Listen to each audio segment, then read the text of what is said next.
हमारे चैनल को सब्सक्राइब करें और सभी वीडियोस के नोटिफिकेशंस प्राप्त करने के लिए बेल आइकन दबाएं।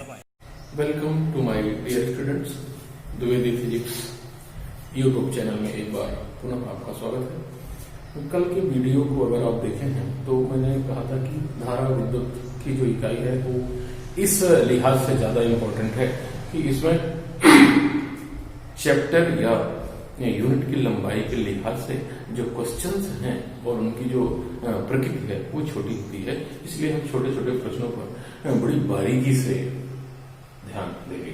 आज ऐसे ही एक प्रश्न पर और अपन आपके साथ चर्चा करेंगे और वो प्रश्न होता है किरचॉफ के धारा वितरण संबंधी नियम।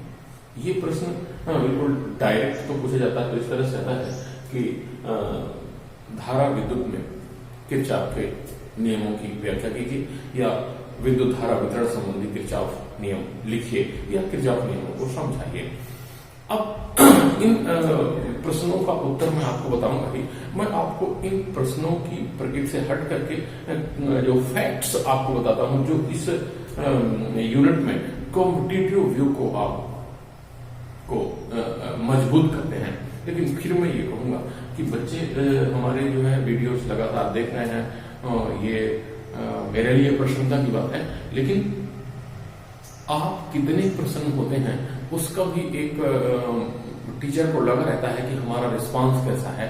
तो आप वीडियोस को लाइक करना भूल जाते हैं। आप वीडियो देखिए और आप प्रसन्न रहते हैं, मेरे को मालूम है, लेकिन आप वीडियोस को लाइक नहीं करते और पहली बार देखिए तो चैनल को जरूर सब्सक्राइब करते चले, क्योंकि ये जो सिलसिला है वो कारवा में बदलता जा रहा है। इसलिए ऐसा ना हो कि आप उस चीज को ध्यान नहीं दे रहे हैं कि आप सब्सक्राइब नहीं किए, चैनल देखें और अगला वीडियो आपके सामने नहीं हो पा रहा है। इसलिए बच्चों वीडियोस को लाइक करें, शेयर करें और चैनल को सब्सक्राइब भी करते चलें। आइए बात करते हैं इस प्रश्न के बहुत ही अंदर की बात जो पूछी जाती है, हम जानते रहते हैं लेकिन इस तरह से अपने को याद नहीं रहता। वो होता है कि इसके जो दो नियम है कैसे कैसे तरीके से आपको पूछे जाते हैं। मैं ये बताऊंगा कि किरचॉफ ने धारा वितरण के संबंध में जो दो नियमों का प्रतिपादन किया बच्चों, उसमें जो पहला नियम है वो आपसे क्या है, इस तरह से जो क्वेश्चन आता है उसका स्वरूप ये रहता है। तो सबसे पहले इनकी जो फैक्चुअल चीजें हैं मैं आपके सामने रख रहा हूं। देखिए ये प्रथम नियम के बारे में हमने लिखा है, प्रथम नियम हमने लिखा, ये द्वितीय नियम के बारे में हमने लिखा है। द्वितीय नियम आपको मैं अभी बताने वाला हूं, पर आपसे पूछा जाता है विकल्प में एक क्वेश्चन है कि किरचॉफ का पहला नियम बताता है, यानी किसके बारे में बताता है, या किरचॉफ का पहला नियम है। तो अब क्या है, संधि का नियम कहलाता है, it is called junction law. दूसरा ये क्या बताता है, पहला नियम धारा प्रवाह की दिशा को व्यक्त करता है। आप बहुत इंपॉर्टेंट है, समझा। आप पहला नियम याद कर लीजिए, ये चित्र भी आपको मालूम, गणित भी इसकी मालूम, लेकिन आपको ये नहीं मालूम है कि पहला नियम क्या बताता है, धारा प्रवाह की दिशा बताता है। इसलिए किरचॉफ का पहला नियम क्या कहलाता है, धारा का नियम कहलाता है। ठीक है। दूसरा इसमें, अब इसको मैं कंपैरेटिव आपको बताता हूं, आवेश संरक्षण मैंने लिखा है और दूसरे नियम में लिखा है ऊर्जा का संरक्षण लिखा है। ठीक है। तो किरचॉफ का धारा वितरण संबंधी पहला नियम किस बात की पुष्टि करता है या किस सिद्धांत की व्याख्या करता है, आवेश संरक्षण की व्याख्या करता है। यानी विद्युत धारा वितरण का किरचॉफ का जो पहला नियम है वह आवेश संरक्षण सिद्धांत की पुष्टि करता है। यानी ये पहला नियम जो है किस सिद्धांत पर आधारित होता है, आवेश संरक्षण सिद्धांत पर आधारित होता है। तो ये तो पहले नियम से संबंधित जो इंपॉर्टेंट फैक्ट्स हैं जो अपन डेफिनेशन में कहेंगे वो। इसी तरह से दूसरे नियम से संबंधित इसको हम पास या इन इंग्लिश लूप, इस तरह से पास या लूप, या इसको हम ये कहते हैं कि बंद परिपथ के लिए, बंद जाल के लिए ये नियम लागू होता है। ठीक है। तो किरचॉफ का धारा वितरण संबंधी जो दूसरा नियम है वह लूप का नियम कहलाता है या पाश का नियम कहलाता है। यह केवल बंद परिपथ या बंद जाल के लिए लागू होता है। अब दूसरी चीज मैं ये कह रहा था कि किरचॉफ का जो पहला नियम है वह धारा प्रवाह की दिशा को प्रदर्शित करता है। तो ये पाश नियम क्या बताता है? ये किरचॉफ का जो दूसरा नियम है वह वोल्ट रेगुलेशन को बताता है, वोल्टता नियम कहलाता है।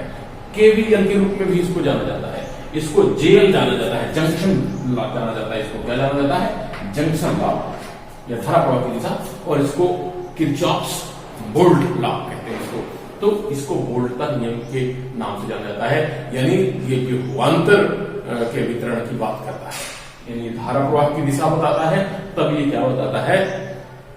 वोल्टता नियम बताता है। अभी आप देखेंगे इसको जब एक्सप्रेस करेंगे ओम के नियम से V इक्वल टू क्या होता है? आई आर होता है। तो इसमें आई आर का ये देखिए आई आर, तो इस तरह से ये वोल्ट का जो है नियमन करता है, इसलिए इसको वोल्टता नियम के रूप में भी जानते हैं। और इसमें बेस क्या होता है? ऊर्जा संरक्षण का पालन होता है। ये भी बहुत पूछा जाता है बच्चों कि किरचॉफ का पहला नियम आधारित होता है धारा संरक्षण पर, आवेश संरक्षण पर और वोल्टता संरक्षण। अभी आपको मैं बता दूं कॉम्पिटिटिव व्यू, जैसे मैंने कहा ना कि ये जो कॉम्पिटिटिव व्यू है, इस वीडियो को देखने के बाद आपका ये कॉन्फिडेंस में क्लियर करना चाहता हूं। अभी हाल ही में एक बनारस हिंदू विश्वविद्यालय ने बीएससी नर्सिंग के लिए एंट्रेंस एग्जाम दिया, राइट? तो बीएससी नर्सिंग के जो एंट्रेंस एग्जाम में ये पूछा गया कि किरचॉफ का जो पहला नियम है उसमें संरक्षित रहता है। आप बताइए, आपको दोनों नियम याद है, गणित भी याद है, फिगर भी याद है, लेकिन ये याद नहीं है कि क्या संरक्षण रहता। अब उसने लिख दिया कि धारा संरक्षित रहती, आवेश संरक्षित रहती, वोल्ट संरक्षित रहती है या ऊर्जा संरक्षित रहती है। तो जब आपको ये मालूम है कि पहला नियम धारा प्रवाह की दिशा बताता है, आवेश का संरक्षण रहता है, तो आपको धारा संरक्षण लिखने की क्या जरूरत है, वोल्ट संरक्षण की क्या जरूरत है और ऊर्जा संरक्षण की क्या जरूरत है। तो बच्चों ये जो है, जब आपको कॉन्सेप्ट पर पकड़ जाननी होती है परीक्षा को, तब इस तरह से वो क्वेश्चन आपके सामने रहते हैं। तो इस तरह से ये आपका जो 12वीं का एग्जाम है उसके लिए तो इम्पोर्टेंट है ही, उसके बारे में बताऊंगा कि ये सब जानने के साथ साथ आपको आंसर कैसे करना है। लेकिन जरूरी ये है कि कैसे कैसे क्वेश्चन ये अपने प्रकृति लेकर के और आपके सामने उपस्थित हो जाते हैं, तब आपको लगता है कि ये चीज सर बताए नहीं थे यार, ऐसा लगता है। अब देखिए, इसीलिए मैंने इसको बकायदे पॉइंट वाइज कर दिया आपके सामने। ये संधि का नियम कहलाता है भाई, जंक्शन रूल कहलाता है भाई, इसमें धारा प्रवाह बताया जाता है भाई, और ये चार्ज की जो है कंजर्वेशन को एक्सप्रेस करता है। अब इसमें क्या होता है? एनर्जी कंजर्वेशन लागू होता है, उसमें एनर्जी कंजर्वेशन को होता है, वोल्ट की व्याख्या की उन्होंने, है ना। तो इस तरह से पूरी चीजें आपकी फैक्चुअल क्वेश्चन जब आते हैं तो उसके लिए आप ऐसे इनको याद रखिए। अब अपन बात करते हैं कि 12वीं की परीक्षा में आपको ये प्रश्न कैसे आएगा, तो उसका आंसर आपको कैसे करना है। इसके लिए बच्चों आपको दोनों नियम व्याख्या करने के लिए दोनों चित्र याद करना जरूरी है। ये जैसे आपने कहा कि पहला जो है धारा का नियम, जंक्शन का नियम कहलाता है। तो प्रथम नियम को आप जब परिभाषित कीजिए तो धारा कैसे प्रवाहित होती है। आपने कहा कि जंक्शन और धारा प्रवाह का नियम, आवेश की कोई बात हमको नहीं करनी, तो परिभाषित रूप में क्या हो जाएगा? इस नियम के अनुसार किसी परिपथ के जंक्शन पॉइंट्स पर, ये हमने एक ऐसा जंक्शन बनाया, इतना बड़ा जंक्शन आपने तो पावर हाउस में देखेंगे, अपने घर में भी नहीं मिलता। इसमें देखिए 8 तरफ धाराओं का प्रवाह है, कहीं से आ रही है, कहीं से जा रही है, पर इस पॉइंट पर उन सभी का जंक्शन होता है। तो इस जो रूल को डिफाइन करने का जो आपका तरीका होना चाहिए वो ये होना चाहिए जो कि किरचॉफ के धारा वितरण संबंधी प्रथम नियम के अनुसार किसी परिपथ के जंक्शन पॉइंट्स पर, संगम बिंदु पर मिलने वाली समस्त धाराओं का बीजगणित योग 0 होता है। मतलब गणित अगर कहें तो सिर्फ इतनी होती है, सिग्मा i इक्वल टू जी। कभी कभी ये थोड़ा सा इनकम्प्लीट एक्सप्रेशन होता है। तो आपने लिख तो दिया, विद्युत परिपथ के प्रत्येक संधि स्थल पर, जंक्शन पॉइंट्स पर समस्त धाराओं का बीजगणितीय योग 0 होता है। अब बीजगणितीय योग को थोड़ा सा मैं क्लियर करूंगा। बीजगणित का मतलब होता है दिशा, धारा प्रवाह की दिशा को बताता है पहला नियम, आपने पहले डिफाइन किया इसको। अब इसमें भाई जंक्शन पॉइंट है, तो जंक्शन पॉइंट में जो सोर्स ऑफ करंट है और फिर उससे डिस्ट्रीब्यूशन ऑफ करंट होगा। तो सोर्स ऑफ करंट से मतलब जो करंट है वो जंक्शन पॉइंट की ओर आती है। तो आने को अपन क्या कहते हैं, जब आपके पास कोई चीज आ रही है तो आप मालामाल होते हैं ना, यानी इसको अगर कहें कि धारा जहां से आ रही है जंक्शन पॉइंट की ओर, उसको अपन क्या कहें कि ये धनात्मक, और जहां से वितरण हो रहा है, जिस दिशा में जा रहे हैं, उसको माइनस करें। मतलब जितनी भी डायरेक्शंस हैं, वो जंक्शन पॉइंट को देख लीजिए, अगर करंट आ रही है तो उसको प्लस ले लीजिए और जा रहे हैं तो माइनस ले लीजिए। इस चित्र में देखिए 1 से शुरू करते हैं, I1 जंक्शन पॉइंट की ओर आ रही है तो इसको प्लस ले लीजिए। इसका मतलब क्या है, इसका मतलब ये है I1 प्लस लेंगे, I2 भी क्या लेंगे, प्लस ले लेंगे, I3 जा रही है, I4 भी जा रही है, I5 भी जा रही है, I6 आ रही है, I7 आ रही है, प्लस I8 भी आ रही है। तो इस तरह से ये संपूर्ण धाराओं का जो बीजगणितीय योग, ये बीजगणितीय योग कहलाएगा। ये क्या कहलाएगा, बीजगणित। मतलब विथ डायरेक्शन, आने वाली धाराओं को प्लस ले लीजिए, जाने वाली धाराओं को माइनस ले लीजिए, और total of these currents is always equal to 0। इसको आप ऐसे कह सकते हैं, प्लस प्लस को एक तरफ से रख लीजिए, मतलब I1 प्लस I2, और फिर क्या प्लस में क्या है 6, 7 और 8, प्लस I6 और प्लस I7 और प्लस I8। तो माइनस वालों को अगर उधर ले जाए तो वो क्या हो जाएंगे, इस तरह से I3, I4 और I5 इस तरह। तो इसको हम क्या कह सकते हैं कि आने वाली संपूर्ण धारा, या जंक्शन में आने वाली कुल धारा जंक्शन से बाहर जाने वाली कुल धारा के बराबर होती है। इसको ऐसे कह सकते हैं, यानी किरचॉफ का पहला नियम ये बताता है कि किसी जंक्शन पॉइंट की ओर आने वाली कुल धारा का मान जंक्शन से दूसरी ओर, बाहर की ओर जाने वाली कुल धारा के ठीक बराबर होता है। तो ये होता है आपका किरचॉफ का विद्युत धारा वितरण संबंधी पहला नियम। आइए दूसरे नियम पर भी अपनी पूरी दृष्टि डालते हैं। अब फैक्ट्स मैंने बता ही दिया कि फैक्ट्स आपको कैसे बताना। अब मैं इस पर आपका मैथमेटिकल एक्सप्रेशन होगा। ये वोल्टेज एक्सप्रेशन रूट कहलाता है, ऊर्जा संरक्षण पर आधारित होता है। V is equal to IR। भी आप कहां से अप्लाई करते हैं भाई, भी आप अप्लाई करते हैं, जैसे आपने ओम का इसको याद रखिए, आपको याद नहीं मेरे V is equal to IR। तो V काहे से अप्लाई करते हैं हम भाई, सेल से अप्लाई करते हैं ना, है ना। सेल से किसी सर्किट में जो आपने वोल्टेज अप्लाई किया तो क्या एक्सप्रेस करेगा, I इंटू आर अप्लाई करेगा, I इंटू आर एक्सप्रेस करेगा ना। तो यही दूसरा नियम, मतलब कि बंद जाल में, पास का नियम है ना भाई, ये लूप का नियम है। किसी भी बंद जाल में, मान लीजिए आपने ABCD ए लिया है पहले, ये एक आपने ले लिया, दूसरा भी अपन ले लेंगे इस तरह से। तो किसी बंद जाल में जो सेल का कुल विद्युत वाहक बल है, जितने सेल लगे हुए हैं उनका कुल विद्युत वाहक बल है या उनका बीजगणितीय योग है, किसके रूप में प्रदर्शित होगा, धारा और प्रतिरोधों के गुणनफल के रूप में प्रदर्शित होता है। तो इसकी डेफिनेशन क्या होगी भाई, मतलब sigma E is equal to sigma I into R. आप जानते हैं V equal to I R. इस तरह से ये आपका सेकंड रूप है, मतलब चाहे यहां से कह दीजिए यहां, चाहे यहां से कह दीजिए, मतलब इस नियम के अनुसार प्रत्येक बंद जाल के लिए उस जाल में प्रवाहित होने वाली विद्युत धारा और संगत प्रतिरोध के गुणनफलों का बीजगणितीय योग कितना होता है, उस बंद जाल में उपस्थित सेलों के कुल विद्युत वाहक बलों के बीजगणितीय योगफल के बराबर होता है। तो इस तरह से अब इस तरह से भी कह दीजिए कि किसी बंद जाल में कुल विद्युत वाहक बल या उपस्थित सेलों के विद्युत वाहक बलों का बीजगणितीय योग जाल में प्रवाहित धारा एवं संगत प्रतिरोधों के बीजगणितीय योगफल के बराबर होता है। ये नियम हो गए।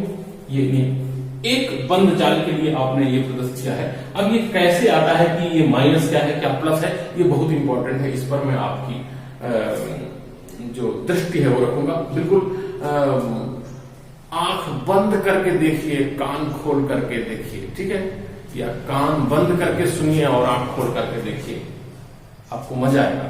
क्या ये E1 को आपने प्लस ले लिया तो E2 ने क्या बिगाड़ दिया भाई कि आपने माइनस ले लिया। I1 R1 को आपने प्लस लिखा तो I2 R2 को भी प्लस लिख लेते, क्यों नहीं लिखा।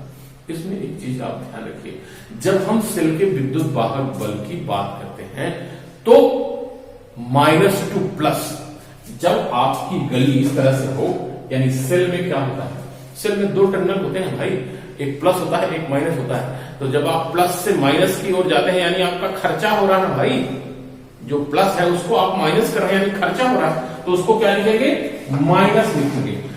और एडवर्स आप अगर उसका उल्टा कर रहे हैं, माइनस से प्लस हो रहा है मतलब कुछ आप संचित कर रहे हैं, तो उसको क्या करें, प्लस कर लीजिए।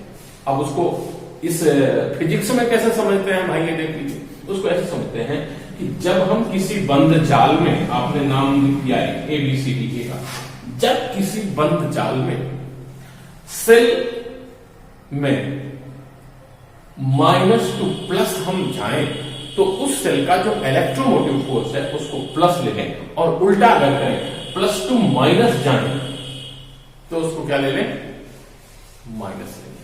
ठीक इसी तरह से जब आपकी गति विद्युत धारा प्रवाह की दिशा में हो, जब आप किसी बंद जाल में यात्रा प्रारंभ करें और मार्ग में आपको विद्युत धारा प्रवाह की दिशा में यात्रा करनी हो, तब धारा और संगत प्रतिरोधों का गुणनफल पॉजिटिव ले लीजिए, और विपरीत दिशा में अगर आप यात्रा कर रहे हो तो आप उसको माइनस ले लीजिए। चलिए इसको ABCDE में पहले अप्लाई कर लेते हैं। हम ABCDE एक मार्ग चुने, यानी A से बंधु आप चल रहे हैं, ऐसे चल रहे हैं, यानी आपकी दिशा ये है ना, ऐसे चल रहे हैं, यानी A से आप B गए, B से C गए, C से D गए और D से कहां आए। अब चलिए प्रारंभ करते हैं। A से B आए, आपको कुछ नहीं मिला, कोई बात नहीं है, जब मिलेगा वहां। B से और C तक आए तो दोनों चीजें मिल गई। ये अगर इलेक्ट्रोमोटिव फोर्स की बात करें, सेल की बात करें, तो आप धन से ऋण की ओर जा रहे हैं, यानी आपका खर्चा हो रहा है, तो E2 को आप क्या रख लीजिए, माइनस रख लीजिए। ये E2 आपका लेना माइनस, कोई कठिनाई नहीं। अब इसमें एक और सरकार मिले ना, ये I2 है और R2 है, तो I2 और R2 का गुणनफल आप देखिए, ये धारा प्रवाह की दिशा क्या है, उल्टा है। तो धारा प्रवाह की दिशा, अगर आप धारा प्रवाह की दिशा के विपरीत जा रहे हैं, यानी आपको कुछ उल्टा झेलना है, तो उसको माइनस कर लीजिए। तो I2 R2 को आपने क्या कर लिया, माइनस कर लिया। चलते जाइए चलते जाइए। यहां जब आए, अब आप इधर देखिए, इधर ये देखिए, तो इधर यदि I1 R1 को लेंगे, धारा की दिशा यही है, जिस मार्ग में आप चल रहे हैं, जिस दिशा में आप चल रहे हैं उसी दिशा में धारा चल रही है, तो I1 और R1 का गुणनफल क्या लीजिए, पॉजिटिव ले लीजिए, और यहां सेल में चलिए तो माइनस टू प्लस, यानी यू हैव समथिंग, तो आप जो है कुछ हासिल कर रहे हैं, इसलिए E1 को क्या कर लीजिए, प्लस कर लीजिए। तो इस तरह से आ गया E1 minus E2 is equal to I1 R1 minus I2 R। दूसरे को भी देख लेते हैं। अगर दूसरा हम सर्किट इस तरह से लेते हैं, B से चलिए, BEFCB, तो दूसरा जो BEFCB, इसमें देखिए, इसमें आपको पहले मिला है ये आप यहां से चले, B से E तक कुछ नहीं मिला, E से F तक चले तो एक चीज तो मिल गई, I1 प्लस I2 और इंटू R3 मिल गया, प्लस मिला, उसी दिशा में जा रहे हैं, तो क्या मिला, I1 प्लस I2 और R3 जो है वो कैसा मिल गया, पॉजिटिव मिल गया भाई। अब इसमें जो है, इसमें ये भी इसमें भी अगर धारा की दिशा कहें तो I2 और R2, आप इसी मार्ग में चल रहे हैं ना, तो I2 R2 ये भी क्या मिल जाता है, आपका पॉजिटिव मिल जाता है।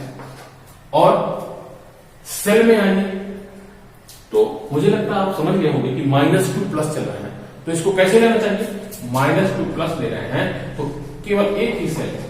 तो इस BeFCB के लिए आपके पास आ जाएगा E2 = I2R2 plus I1 plus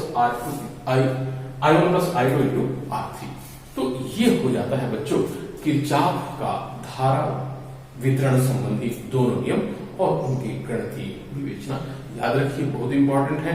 और फिर मैं कहूंगा कि फिजिक्स को इजीली एक्सप्लेन करने के लिए जुड़े रहिए द्विवेदी फिजिक्स यूट्यूब चैनल के साथ। वीडियोस को लाइक करते रहिए और पहली बार देखिए तो चैनल को सब्सक्राइब जरूर कर लीजिए। धन्यवाद, मिलेंगे अगले वीडियो में।